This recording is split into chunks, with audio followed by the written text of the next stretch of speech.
What's up, guys? Jeff Cavalier, AthleanX.com. We start this video with a pop quiz utilizing Jesse. Jesse is going to perform an incline dumbbell bench press, and you are going to watch and see if you can spot what Jesse does wrong. Okay, Jesse? The floor is yours. The bench is yours. All right. No pressure.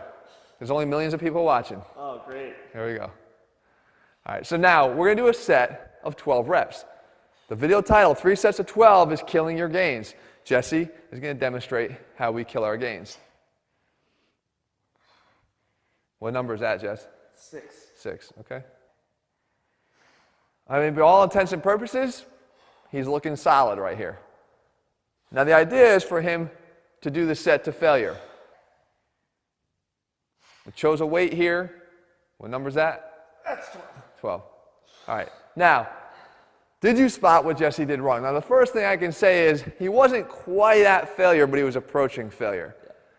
The more important point, though, was if you took out a stopwatch and you go back and you watch how fast Jesse did it, his tempo on that put him in about a 20 to 26, I wasn't really timing it specifically, but 20 to 26 second time for him to do that, maybe up to 30 seconds at most for him to do that.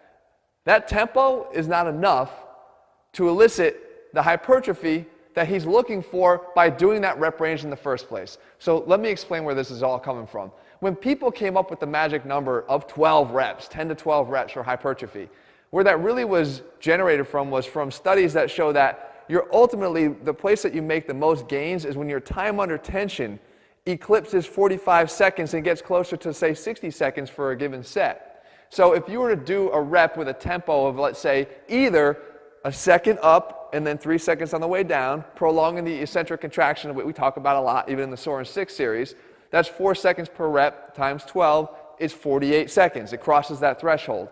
Or if you did maybe a second up with a second pause at the top and a little 2-second down, you're still at 4 seconds, or even a 3-second down. Now you're at 5 seconds. You're in the 60-second range. Right. Okay. When you do this, what you just did, you now do the 12 reps, you do it to failure, but you do it at a much too fast of a pace to get the benefit that you were going for. Again, predicated off the fact that time under tension what was driving the rep range, not the fact that the rep range was.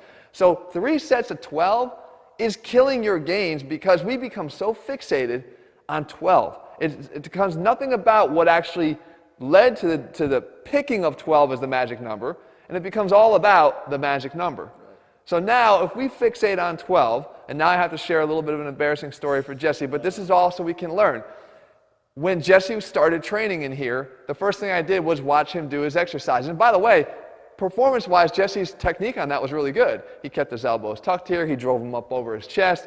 He wasn't protracting his shoulders. Everything was good. But what we want to do is when we think about Jesse starting out training, I would just like to watch him and see what he does. And as I watched him perform his first exercise in his workout, he did his sets.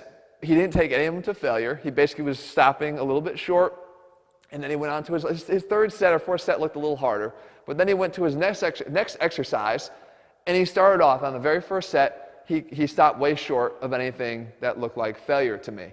And that's when I intervened, and I think I remember, Jesse, what the right? No, I didn't yell at the guy. I said, Jesse, what are you doing? Keep going, keep going. And he said, what did you say? I said, but I got 2 more sets left. So he said, but I have 2 more sets left. And the mentality that Jesse was thinking was, if I lay it all on the line here in this first set, how the hell am I going to get 12 reps in the second and third set? It's not going to happen, especially not with using the same weight. And that is the death of the prescription of 3 sets of 12. If that's how you look at it, a lot of things go wrong. So let's see some of the things that go wrong. If you take the 3 sets of 12 approach and you grab a weight and you do what Jesse did and you say, if I can't make it there, then I might have to do something to make sure that I do. So I might choose a weight that's a little bit lighter to start. The next time I come around a workout, I'm not going to start with what I started with this time. I'm going to go with a little bit lighter weight so I know I have a little bit of energy left to get through all 3 sets. Or you'll do what I kind of saw you doing too. Let's demonstrate. He gets up here, he starts doing his first rep, nice and solid, all the way up, boom, down, all the way up and boom. Now let's go even with the slow, let's go with the right tempo. Down here, and he comes up. Cool. Down, and he comes up. Now, let's say at this point, he's 4 reps in. What do you say to yourself? There's no way I'm making 12. No way I'm making 12. All right, so what do you do? So Instinctively. I go half. Let's see. So he cuts the reps short. And we do this all the time. We start going, shit, the only way I can get to 12 is if I kind of abbreviate a few of the reps in the middle. Okay, now I'm at 10, 11. I think I can get the last 3 full reps. But what did you do? You just basically sacrificed all of your reps in the beginning and in the middle, and maybe even at the end, because here's why. The full reps that you did in the beginning, they're not the same as full reps performed when you've already reached fatigue. Right. They are basically thrown away. The reps that you did in the middle to get all the way to the end there, those half reps, they were wasted reps because they weren't even full reps. Then when you got to the very end, those final few reps are different in that stage than they would be had you done all full reps up to that point. So you really didn't get any of the productive reps that you were looking for, so that whole set became kind of a waste. So what you want to do instead is, if you need to drop the weight on a subsequent set, drop the weight, and then go back and start doing the reps again to failure where you're going to fail in that rep range of 10 or 12. But more importantly, if you set out with a weight that you do 12 or 11, you go all the way to failure, take it all the way to failure. You can't do anymore. You lower down, you can barely control it, you put the weights down. If you got 11 reps, so what? Good. If you got 10, great. If you got 9, good. You're right at that range where you sort of now look at that time under tension, you're sort of maybe coming in a little bit short. Depends on how long you maybe delayed the reps, but you should be more focused on the time and falling into that time failure range than you are about a specific number. And the point is, only you know the effort that you're putting into a set. I can see a lot, and I can see when people are cheating through a rep a lot, but I can never ultimately tell what you feel like inside.